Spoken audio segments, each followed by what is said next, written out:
ایک دن آپ صلی اللہ علیہ وسلم مدینہ میں احد کے پہاڑ پر کھڑے تھے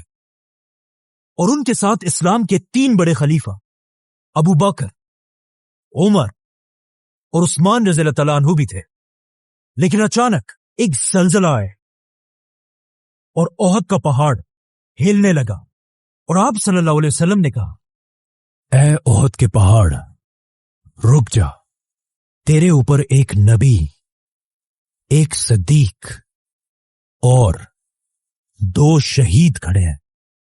اس حدیث کے بعد آپ صلی اللہ علیہ وسلم فوت ہو گئے، لیکن حضرت عمر اپنی پوری زندگی ان کی یہ بات بھول نہیں سکے۔ اسی لیے اپنی پوری خلافت میں حضرت عمر ایک بہت ہی عجیب دعا مانگا کرتے تھے کہ یا اللہ مجھے شہادت کی موت دے، لیکن شہادت بھی ایسی جو رسول اللہ صلی اللہ علیہ وسلم کے شہر مدینہ میں ملے۔ حضرت عمر کی یہ دعا سن کر لوگ ان سے پوچھتے تھے کہ ایسا کیسے ہو سکتا ہے؟ اب تو عرب میں ساری جنگیں ختم ہو چکی ہیں اور مدینہ دنیا کی سب سے سیف سٹی ہے، تو یہاں پر آپ کو کوئی کیسے شہید کرے گا؟ لیکن حضرت عمر کہتے تھے کہ اگر اللہ نے چاہا تو ایسا ہو کر رہے گا۔ لیکن حضرت عمر کی شہادت دنیا کا کوئی چھوٹا موٹا ایونٹ نہیں تھا، کیونکہ شہید ہونے سے پہلے حضرت عمر نے دنیا کی سب سے بڑی ایمپائر بنائی تھی۔ اتنی بڑی ایمپائر کہ آدم علیہ السلام سے لے کر حضرت عمر تک اس سے بڑی ایمپائر کوئی نہیں بنا سکا تھا۔ مطلب حضرت عمر رضی اللہ تعالیٰ عنہ کی empire Alexander the Great, Julius Caesar اور ایون فرعونوں سے بھی بڑی ایمپائر تھی۔ لیکن آج افسوس کی بات یہ ہے کہ مسلمانوں کے علاوہ پوری دنیا حضرت عمر کو صرف عمر کہتی ہے۔ ایون گوگل میں انہیں صرف عمر کہا جاتا ہے، لیکن الیگزینڈر کو آج پوری دنیا الیگزینڈر دا گریٹ کے نام سے یاد کرتے ہیں۔ حالانکہ الیگزینڈر کی ایمپائر حضرت عمر کی خلافت کے سامنے کچھ بھی نہیں۔ حضرت عمر کی خلافت کا یہ ریکارڈ اگلے کئی صدیوں تک کوئی نہیں توڑ سکا، لیکن آخر 600 سال بعد ایک بادشاہ نے ان کا ریکارڈ توڑ دی، جسے ہم سب بہت اچھی طرح جانتے ہیں۔ ناؤ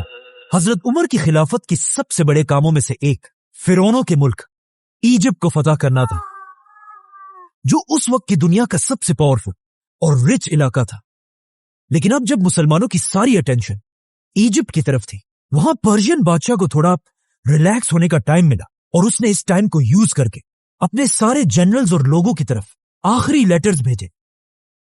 اور ان سب سے کہا کہ اگر اب بھی تم لوگ نہیں جاگے تو عمر ہماری اس 800 سال پرانی پرشین ایمپائر کو ہمیشہ کے لیے ختم کر دے گا۔ جس کے بعد پرشین ایمپائر کی عوام اپنی تلواریں اٹھا کر ہر طرف سے ایک بہت بڑی فوج بنانے لگی اور مسلمانوں سے آخری جنگ کے لیے تیار ہونے لگی۔ اب جب مدینہ میں خلیفہ عمر رضی اللہ تعالیٰ عنہ کو اس بات کا پتہ چلا تو انہوں نے فیصلہ کیا کہ وہ مسلمانوں کی پوری فوج کو ایک جگہ جمع کر کے پرشین ایمپائر سے آخری لڑائی کے لیے بھیجیں گے۔ لیکن ایسا کرنے سے ان کے ایک بہت بڑے منسٹر علی رضی اللہ تعالیٰ عنہ نے انہیں روک دی اور کہا اگر ہم مسلمانوں کی پوری فوج کو ایک جگہ جمع کریں گے تو کہیں ایسا نہ ہو کہ رومن ایمپائر دوبارہ ہم پر حملہ کر دے۔ حضرت علی کی یہ بات خلیفہ عمر رضی اللہ تعالیٰ عنہ کو بہت پسند آئی، تو حضرت عمر رضی اللہ تعالیٰ عنہ نے اپنی رائے چھوڑ کر حضرت علی کی رائے مانی اور ہر علاقے سے چھوٹی چھوٹی فوجیں جمع کر کے پرشین ایمپائر پر آخری حملہ کیا۔ اس طرح مسلمان ایک بار پھر پرشین ایمپائر کے بہت سارے قلعوں کو فتح کرنے لگے، جن میں سے ایک قلعے کی سٹوری سمجھنا بہت ہی امپورٹنٹ ہے، کیونکہ اس قلعے کے لیڈر کا نام تھا ہرمزان، جو اس وقت پرشین ایمپائر کا سب سے طاقتور جنرل تھا۔ اسی لیے ہرمزان کی سٹی کو مسلمانوں نے بہت ہی مشکلوں سے فتح کیا،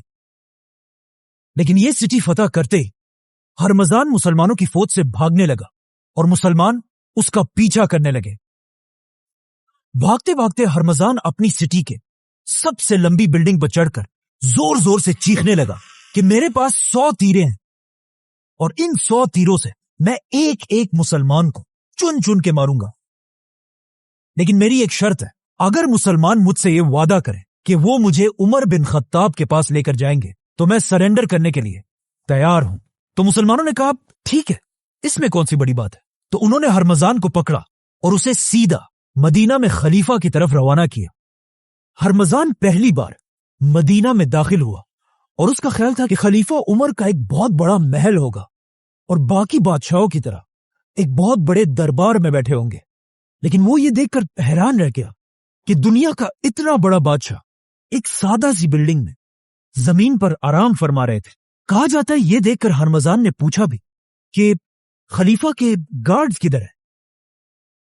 تو اسے بتایا گیا کہ خلیفہ عمر کو ان چیزوں کی ضرورت نہیں ہوتی۔ لوگوں نے حضرت عمر رضی اللہ تعالیٰ عنہ کو اٹھایا اور انہیں کہا کہ یہ پرشین امپائر کا بہت بڑا جنرل آپ سے ملنے آیا ہے، لیکن حضرت عمر نے کہا کہ میں تب تک اس سے بات نہیں کروں گا جب تک اس نے یہ بادشاہوں والے کپڑے پہنے۔ جاؤ اور اسے بدل کر آؤ۔ جب ہرمزان اپنے کپڑے بدل کر بالکل عام انسان کی طرح حضرت عمر کے سامنے پیش ہوا، تب حضرت عمر نے اسے اپنے پاس آنے کی اجازت دی، لیکن اس ہرمزان کی وجہ سے پہلے ہی اتنے مسلمان شہید ہو چکے تھے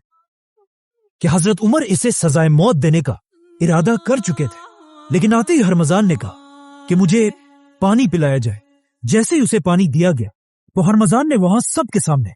حضرت عمر سے کہا کہ مجھ سے وعدہ کریں جب تک میں اس پانی کو نہ پیوں تب تک مجھے کوئی قتل نہیں کرے گا۔ جیسے ہی حضرت عمر نے ہرمزان کی بات مان لی، ہرمزان نے وہ پانی زمین پر پھینک دیا اور کہا میں نے تو پانی پیا ہی نہیں، بلکہ یہ پانی تو اب میں کبھی پی نہیں سکتا، اور اب آپ کے وعدے کے مطابق مجھے کوئی نہیں مار سکتا۔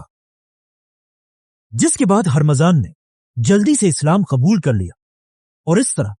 مدینہ میں اپنی جان بچا لی۔ حضرت عمر نے بھی یہ دیکھ کر ہرمزان کو معاف کر لیے، لیکن انہیں پتا تھا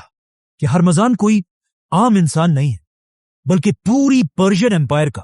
آرمی چیف ہونے کی وجہ سے ہرمزان کو اس امپائر کے ایک ایک کونے کا پتا تھا۔ اسی لیے حضرت عمر نے ہرمزان کو مدینہ میں رہنے کی اجازت دی، بلکہ پرشین امپائر کے خلاف اسے اپنا ایڈوائزر بھی بنایا۔ لیکن حضرت عمر کو اس بات کا پتہ نہیں تھا کہ ایک دن یہی ہرمزان ان کی شہادت میں ایک بہت بڑا رول پلے کرے گا۔ آرمی چیف ہرمزان کی گرفتاری کا جب پرشین بادشاہ کو پتا چلا تو اسے بہت غصہ آیا، کیونکہ یہ پرشین امپائر کے لیے ایک بہت بڑی بے عزتی تھی۔ تو انہوں نے اور تیزی سے اپنی فوج کو جمع کرنا شروع کیا اور آخر پوری پرشین امپائر سے ایک بہت بڑی فوج جمع کر کے ایران کی سٹی نہاوند میں مسلمانوں سے آخری جنگ لڑنے کے لیے تیار ہو گئے۔ اب یہاں پہ تھوڑی کنفیوژن ہے کہ پرشین فوج کے جمع ہونے کی خبر حضرت عمر تک کس نے پہنچائی؟ پرانے گورنر سعد بن ابی وقاص نے یا نئے گورنر عمار بن یاسر رضی اللہ تعالیٰ عنہ نے، جو ایک بہت بڑے صحابی تھے اور ان کے ماں باپ نے سب سے پہلے اسلام کے لیے اپنی جان دی تھی۔ حضرت عمر کو جب اس کا پتا چلا تو انہوں نے اپنے سارے منسٹرز کی ایک میٹنگ بلائی اور ان سے پوچھا کہ ہمیں کیا کرنا چاہیے، جس پر حضرت عثمان نے انہیں مشورہ دیا کہ آپ کو خود ایک بہت بڑی فوج لے کر پرشین بادشاہ سے لڑنے کے لیے جانا چاہیے۔ لیکن حضرت علی نے کہا کہ نہیں، خلیفہ کو مدینہ میں رہ کر کسی اور کو بھیجنا چاہیے۔ تو حضرت عمر نے ایک بار پھر حضرت علی رضی اللہ تعالیٰ عنہ کی رائے کو پسند کیا اور 30,000 کی بڑی فوج جمع کر کے اسے پرشین امپائر سے آخری جنگ کے لیے روانہ کیا، جس کے بعد نہاوند میں اسلام اور پرشینز کی آخری بہت بڑی جنگ ہوئی اور آخر بہت مشکلوں سے مسلمان یہ جنگ جیت گئے۔ لیکن یہ جنگ اتنی خطرناک تھی کہ یرموک اور قادسیہ کے بعد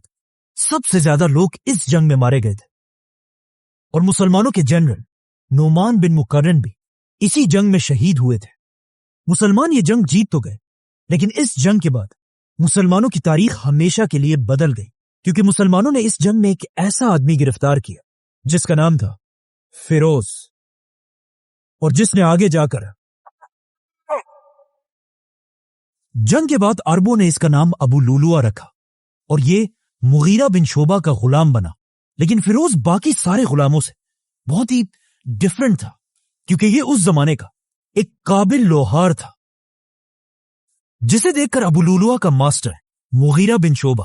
اسے مسلمانوں کے کیپٹل مدینہ لے کر آیا